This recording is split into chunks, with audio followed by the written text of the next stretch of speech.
Fala galera, tudo tranquilo? Bom pessoal, na aula de hoje a gente vai falar um pouquinho sobre a dinâmica do movimento circular uniforme, porque a gente viu lá atrás que um objeto que esteja em movimento circular e uniforme, ele possui uma aceleração. O que isso quer dizer? Mesmo que o módulo da velocidade desse objeto não mude, nós vimos que a direção e o sentido do movimento elas mudavam. E aí, para produzir uma mudança na direção e no sentido do movimento, na direção e no sentido da velocidade, nós precisávamos de uma aceleração. Então, essa variação da velocidade vetorial, no caso da direção e do sentido, em relação ao tempo, foi o que nós chamamos de aceleração centrípeta. Então, a gente viu que no movimento circular uniforme nós temos a aceleração centrípeta. A gente viu que ela tem uma direção radial, ou seja, a direção dela é a direção do raio da circunferência, e a gente viu que ela aponta para o centro do movimento circular. Então, se nesse movimento nós temos uma aceleração, é claro que existe uma causa, existe alguma força que está produzindo essa aceleração. Não necessariamente uma força, a gente pode ter aí um somatório de forças, uma força resultante que está produzindo essa aceleração. Então, galera, a gente imagina isso aqui, Se eu tenho uma aceleração, então deve haver uma força resultante que cause essa aceleração. Essa força resultante nós chamamos de força centrípeta. Ela é a força que produz a aceleração centrípeta. Pessoal, é muito importante ter em mente que a força centrípeta ela é uma força resultante. O que isso quer dizer? Outras forças, quando somadas, vão fornecer para a gente a força centrípeta, assim como a força resultante. A gente lembra que a força resultante ela é a soma vetorial de todas as forças que atuam no corpo. A força centrípeta, a mesma coisa, ela é uma resultante. Só que no caso, ela é uma componente da resultante que aponta para o centro do movimento. Essa que é a ideia. Então a gente tem um movimento circular, ele vai ter uma aceleração que aponta para o centro, e das forças que atuam nesse objeto, que mantém esse movimento circular, a resultante que aponta para o centro é o que nós vamos chamar de força centrípeta. Então, pessoal, pela segunda lei de Newton, como a força centrípeta é uma força resultante, ela vai ser igual a massa vezes a aceleração que ela produz, que é a aceleração centrípeta. Pessoal, faltou aqui uma setinha de vetor, tá? Essa aceleração aqui centrípeta ela é vetorial, também aponta para o centro do movimento, tá joia? Bom, só que a gente lembra que a aceleração centrípeta, o módulo dela era dado por v² sobre r, Então, o módulo da força centrípeta vai ser mv² sobre o raio. Massa vezes a aceleração centrípeta. Então, uma simples substituição aqui de uma equação que a gente já conhecia, que é a equação de aceleração centrípeta. E aqui eu reforço a ideia, pessoal, de que como a força centrípeta ela é uma resultante, ela é dada pela componente radial da soma das forças que atuam no corpo. Ou seja, se o movimento for uniforme, galera, quer dizer que você não vai ter aceleração tangencial. E aí a única força resultante que vai ter vai ser a centrípeta, que aponta para o centro do movimento. Quer dizer que o módulo da velocidade não muda. Só que no caso de você ter uma força resultante, e quando você decompõe ela em componentes tangencial e radial, você tem as duas componentes, a centrípeta é a componente que aponta na direção radial, beleza? E a componente que aponta na direção tangencial, a gente iria chamar de força tangencial. Essa aí seria responsável por um aumento ou redução do módulo da velocidade, tá joia? Mas como a gente está trabalhando com movimento circular e uniforme, eu não vou falar aqui hoje sobre essa força tangencial, que é uma força comum que produz uma aceleração no módulo da velocidade, tá joia? Então, basicamente, a gente tem essa ideia de que a força centrípeta ela é a componente das resultantes na direção radial que aponta para o centro, e ela vai ser massa vezes a aceleração pela segunda lei de Newton, e a aceleração que ela produz é a centrípeta, tá joia? Então, aqui é uma ideia muito simples, e agora eu vou usar essa ideia para resolver alguns exemplos, alguns probleminhas para vocês, tá bom? Primeiro, esse aqui, ó. Qual é o menor raio de uma curva numa superfície plana que permite um ciclista a 36 km por hora faça a curva sem derrapar se o coeficiente de atrito estático entre os pneus e a pista é de 0,4. Bom, pessoal, vamos imaginar essa situação do ciclista fazendo a curva. Aí eu peguei aqui uma fotinha de internet para a gente dar uma olhada nisso. Você tem aqui uma curva relativamente fechada e eles estão realizando a curva aqui. Pessoal, quando a gente olha para essa situação, eu vou analisar esse camarada aqui, quais forças atuam nele? Bom, aqui nós vamos ter 3 forças, galera. Nós vamos ter a força peso, que aponta aqui para baixo, a força normal, né? Ele está apoiado no asfalto, então essa superfície está empurrando ele para cima, que é a força normal. E agora a ideia é a seguinte, pessoal, imagine que essa pista fosse de gelo, completamente lisa. Aí você deve pensar que se essa pista fosse de gelo, esses pneus eles estariam escorregando. E aí esse camarada ele não ia conseguir fazer essa curva, ele ia sair aqui pela tangente. Então a força que permite com que ele realize essa curva, pessoal, é a força de atrito. Ela impede que o ciclista saia aqui pela tangente, que os pneus saiam escorregando pela tangente. Então, o que nós temos aqui é que a força de atrito ela é a força que mantém o objeto nesse movimento circular aqui e não deixa que ele saia pela tangente, que ele escorregue pela tangente. Então, pessoal, se a gente olhar para o ciclista fazendo a curva, os pneus aqui eles não estão escorregando, eles não estão deslizando aqui na direção perpendicular à curva. Isso quer dizer que o atrito máximo suportado aqui é o que nós chamamos de atrito estático. Então,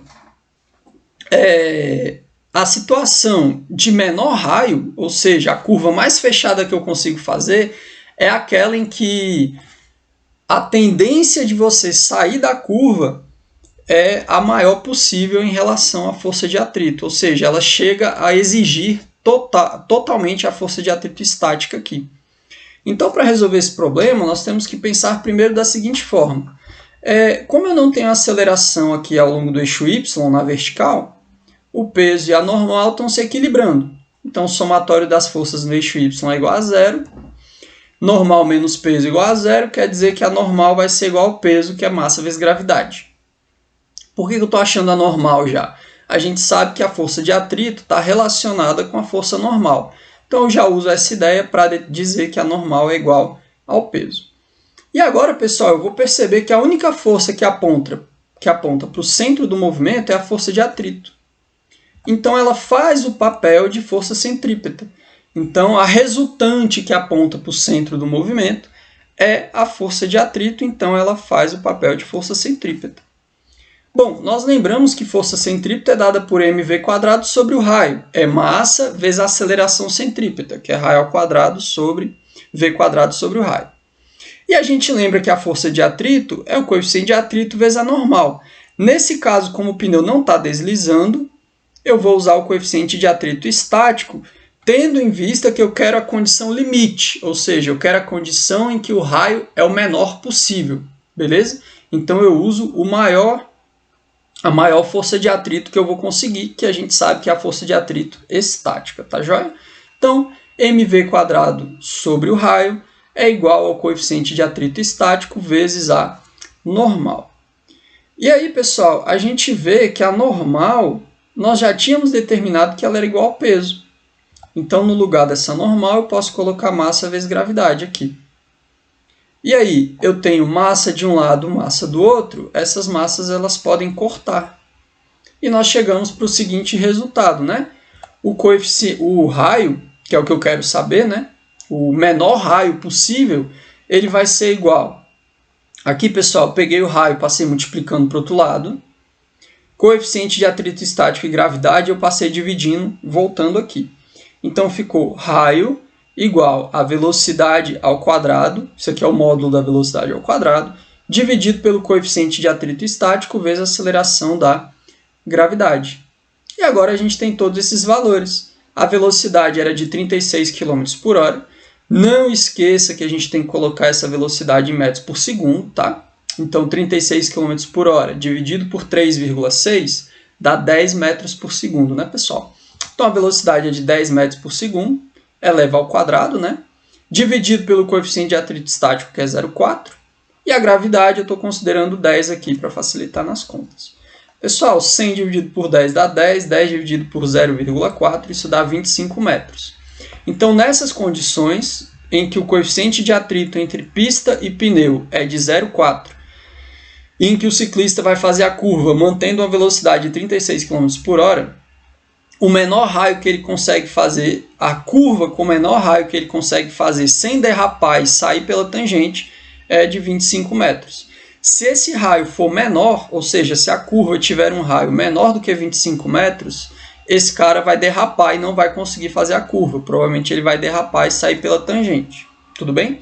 Se o raio for maior, vai ser uma curva mais tranquila e ele também vai conseguir realizar sem nem exigir tanto da força de atrito. Ele vai ficar naquela situação em que a força de atrito é igual à força que está tentando fazer ele derrapar aqui. Tá joia? Que na verdade é um tipo de inércia aqui. Tá joia? Essa aqui é a ideia. Então, pessoal, esse mostra um primeiro exemplo em que a força de atrito é a responsável por manter o objeto no movimento circular uniforme, e com isso a gente consegue dizer qual é o raio da curva. Pessoal, isso aqui é uma continha bem interessante, tá? Por exemplo, quando você vê em determinada situação aí, quando você está viajando, que tem uma curva muito fechada, geralmente você tem sinais de alerta e às vezes também você tem uma redução da velocidade máxima da via.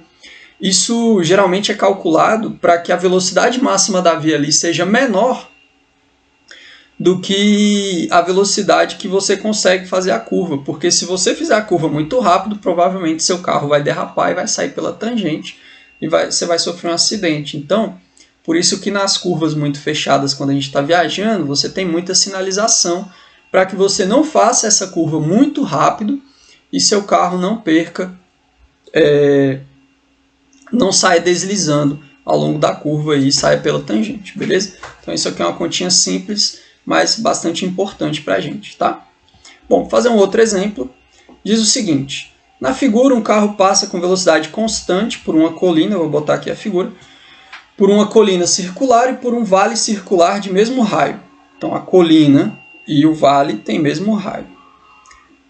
No alto da colina, a força normal exercida sobre o motorista pelo assento do carro é 0. A massa do motorista é de 70 kg.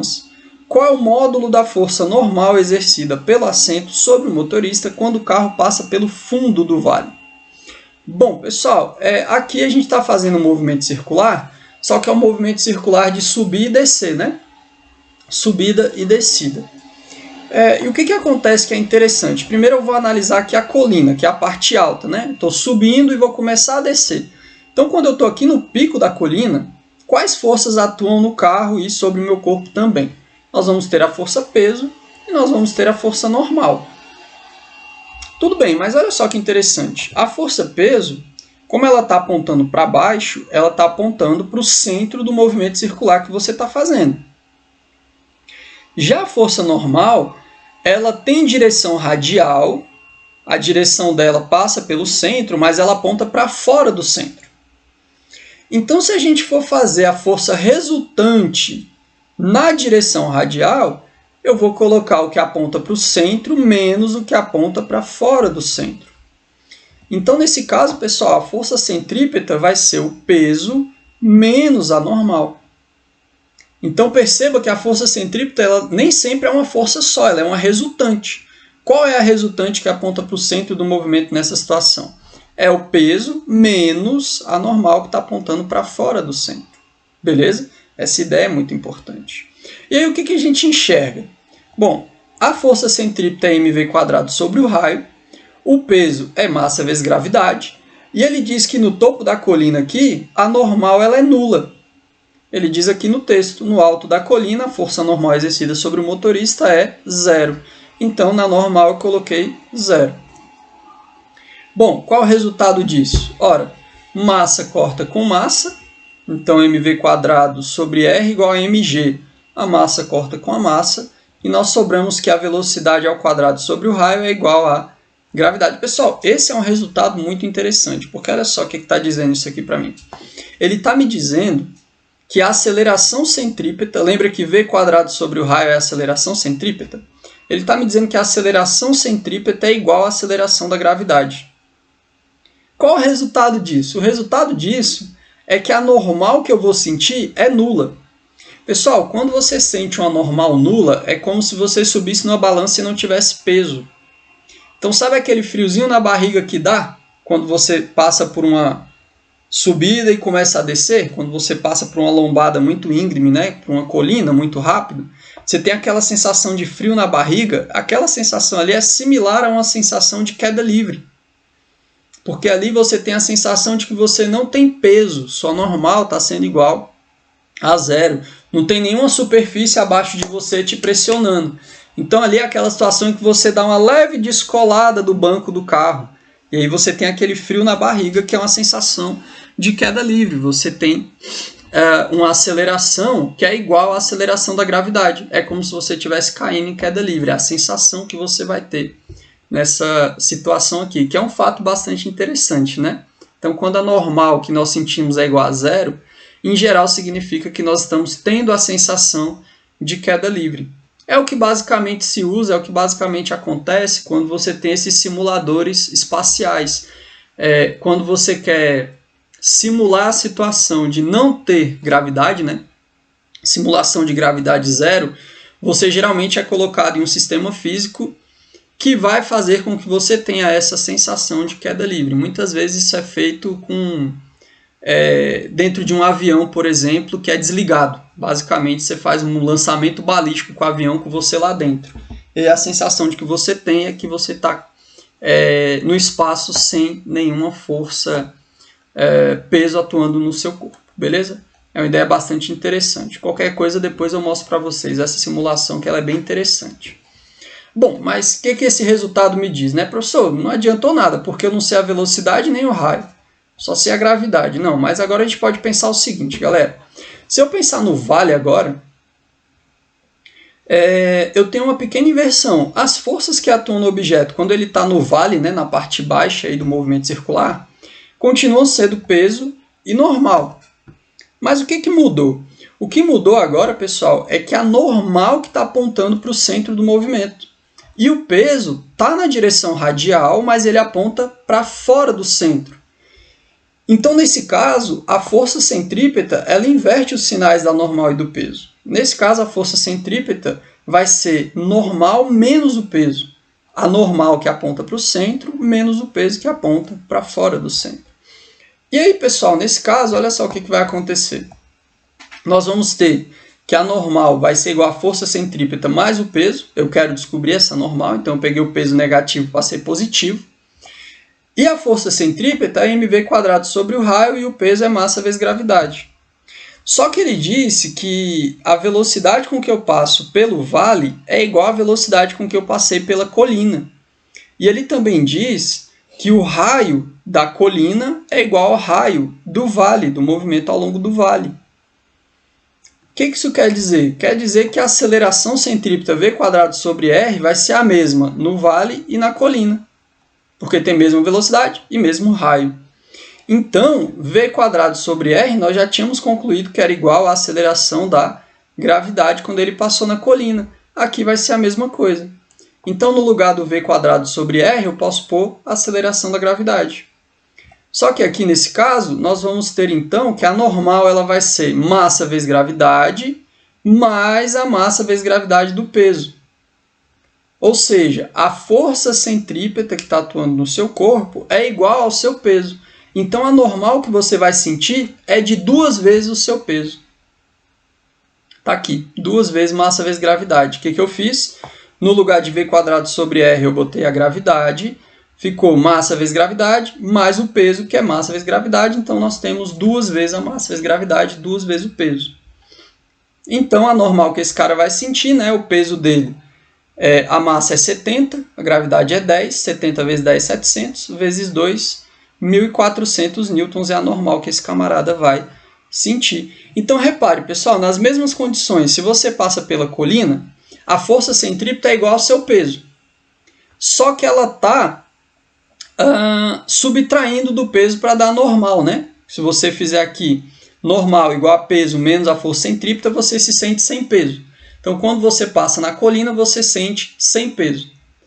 Só que quando você passa pelo vale, ao invés da força centrípeta subtrair do peso, ela soma-se com o peso e aí você vai sentir, na verdade, uma pressão maior, empurrando você, como se fosse pressionando você contra o banco do carro. Você sente uma pressão maior contra o banco do carro. E aí você, no caso, né, nessas condições, você vai sentir uma normal que vai ser o dobro do seu peso, que vai dar 1.400 newtons. Então esse é um exemplo que mostra bem, pessoal, como que a gente deve estabelecer quem é a força centrípeta. Ela é a resultante que aponta para o centro. Então você pode entender de forma prática que é todas as forças que apontam para o centro do movimento circular, menos aquelas forças que atuam para fora do centro do movimento circular. Essa é uma forma de tentar lembrar que facilita um pouco na hora de resolver os problemas, tá bom? Bom, feito esse exemplinho, eu vou fazer um terceiro para a gente fechar essa aula de força centrípeta, que é o seguinte. Um bonde antigo dobra uma esquina fazendo uma curva plana com 9 metros de raio a 18 km por hora de velocidade. Qual é o ângulo que as alças de mão penduradas no teto do bonde, né, fazem com a vertical? Então, pessoal, essa ideia aqui é a seguinte. Ó, imagina que você tem aqui um bonde e ele está fazendo uma curva, tipo um ônibus fazendo uma curva. E aí você tem aquelas alças penduradas ali no teto do ônibus ou do bonde. Você sabe que quando a gente faz a curva, essas alças elas se inclinam um pouquinho para o lado. Eu quero saber qual é esse ângulo que essa alça está fazendo com a vertical quando ela se inclina devido ao movimento de curva. Essa que é a ideia. Então, pessoal, vamos imaginar que esse ônibus aqui do desenho está fazendo uma curva aqui para a direita. A gente está olhando ele de frente e ele está fazendo uma curva aqui para a direita. Quando isso acontecer, um objeto que esteja pendurado aqui no teto desse ônibus ou desse bonde, ele vai fazer uma tendência, né? Ele vai ter essa tendência de inclinar um pouquinho para a esquerda. Então, a gente tem essa figura aqui e eu quero saber qual é esse ângulo que é feito com a vertical. Para a gente descobrir esse ângulo, pessoal, nós precisamos encontrar as forças que atuam nesse objeto pendurado, né? Bom, nós temos o peso e nós temos a tração. O peso que está empurrando ele para baixo é a força da gravidade e a tração da corda que está segurando esse objeto. Essa aqui é a ideia. Só que o que a gente vê, pessoal? Essa tração aqui ela está inclinada, né? Em relação ao referencial do ônibus aqui, ela está inclinada. Então é interessante quando a gente tem uma força inclinada, decompor essa força, né? Então eu vou pegar essa tração que está inclinada, né? Porque o penduricalho aí, no caso, a alça de mão, ela inclinou. Então eu vou pegar essa tração que está inclinada e vou decompor em componente y e componente x, ty e tx aqui. E o ângulo que a gente quer é o ângulo entre a inclinação aqui da alça, né, da tração, com a vertical. Então é esse ângulo aqui que a tração faz com sua componente y, que é a componente vertical da força de tração, né? Então a gente quer esse ângulo θ. Esse é o objetivo do nosso problema. Qual é o ângulo θ? Bom, pessoal, para resolver esse problema, a gente tem que pensar primeiro o seguinte, olha só. Na direção vertical, nós não temos aceleração. Esse objeto ele não acelera na vertical. Então, sim, claro. Antes disso, é claro que o ângulo θ é o ângulo entre a tração e a componente y da tração. Então, a componente y da tração é adjacente ao ângulo. Então, ela envolve o cosseno, né? Então, ty é igual a tração vezes o cosseno do ângulo θ. E o tx vai ser a tração vezes o seno do ângulo θ, o cateto oposto, se a gente arrastar ele para cá e fechar o triângulo, né? Então, ty envolve cosseno, tx envolve seno. Joia? E agora sim eu vou pensar que não há aceleração na vertical. A soma das forças ao longo do eixo y é igual a zero. Quais forças nós temos ao longo do eixo y? O ty menos o peso. Ty para cima e o peso para baixo. Então, ty menos peso igual a zero. Isso quer dizer, pessoal, que a tração vezes o cosseno de θ, que é o ty, é igual ao peso, que é massa vezes gravidade. Então, a gente já tem aqui uma igualdadezinha que pode me ajudar a encontrar a tração em função do cosseno do ângulo. Tá joia? Então, vamos deixar guardada essa equação, ela vai ser útil no futuro. E agora eu vou pensar, pessoal, o seguinte, se o bonde está fazendo a curva, é claro que as alças de mão também fazem a curva junto com o ônibus. Então, se essa alça de mão, né, se esse objeto que está pendurado, está fazendo uma curva, a gente tem que saber qual força ou quais forças estão fazendo o papel de força centrípeta. E no caso, a força que faz com que esse objeto faça a curva junto com o ônibus aqui, ó, é a componente x da tração. Então, nesse exemplo, pessoal, a força que está apontando aqui para o centro do movimento circular, pensando que esse ônibus está girando aqui para a direita, né, está fazendo a curva para a direita, é a componente x da tração. Então, a componente x da tração faz o papel de força centrípeta. E a gente tem que desenvolver essa ideia. Força centrípeta é igual a Tx. Força centrípeta é mv² sobre o raio. E o Tx a gente já viu que é tração vezes o seno de θ. Então, nós ficamos com mv² sobre r igual a t vezes seno θ. Só que aqui entra uma ideia interessante, né, pessoal? Eu consigo pegar essa tração aqui e isolar ela na minha primeira equação. Se eu pegar o cosseno do ângulo θ e passar dividindo, eu tenho que tração é igual a massa vezes gravidade, que é o peso, né, dividido pelo cosseno do ângulo θ. E eu vou pegar esse resultado e substituir aqui nessa minha segunda equação. E aí nós vamos ficar com mv² sobre o raio é igual a tração, que é massa vezes gravidade, sobre o cosseno do ângulo θ, e isso está multiplicando o seno do ângulo θ. Então, a gente fica com mv² sobre r é igual a mg vezes o seno θ sobre o cosseno θ. E aí, o que a gente enxerga? Seno θ sobre cosseno θ é a tangente do ângulo, e a massa de um lado corta com a massa do outro. E aí, nós ficamos com v² sobre r é igual a gravidade vezes a tangente do ângulo θ. Essa aqui é a ideia. E aí, pessoal, agora eu consigo achar o ângulo, né? E perceba que esse ângulo não depende da massa, ou seja, qualquer objeto podia estar pendurado aí nessa alça, que o ângulo de inclinação seria o mesmo, não depende da massa, né? Só depende da velocidade com que você está fazendo a curva e do raio dessa curva e da aceleração da gravidade, claro. Então, a gente enxerga que o ângulo ele vai ser, a tangente do ângulo vai ser v² sobre r vezes a gravidade, que passou dividindo. Então, o ângulo é a tangente a menos 1 disso, né? Ou seja, é o arco tangente desse termo. Então, o ângulo que a gente está procurando é o arco tangente, tangente a menos 1, de v² sobre o raio vezes a gravidade. Beleza? Agora a gente substitui os valores. A velocidade era de 18 km por hora. Passando para metros por segundo, a gente sabe que dá 5 metros por segundo. 18 dividido por 3,6 dá 5. Então, ficamos com 5² dividido pelo raio do movimento circular, que foi de 9 metros, vezes a gravidade, que é 10. 5² dá 25. 9 vezes 10 dá 90. Se a gente simplifica, né? Divide por 5 em cima dá 5, né? 25 por 5 dá 5. E 90 dividido por 5 dá 18. Então, o nosso ângulo é o arco tangente de 5 sobre 18avos. Beleza? 5 sobre 18. Bom, então, basta a gente usar uma calculadorinha científica, né, para descobrir o arco tangente de 5 sobre 18. Se você fizer essa continha, dá aproximadamente 15,5 graus. Então, nessas condições, quando o bonde está a 18 km por hora fazendo uma curva cujo raio é de 9 metros, a inclinação de qualquer objeto que esteja pendurado no teto desse bonde ou desse ônibus vai realizar uma inclinação de 15,5 graus em relação à vertical. Essa que é a ideia e é mais um exemplo de como usar a força centrípeta. Beleza, pessoal? Então, por hoje é isso. Valeu, até mais.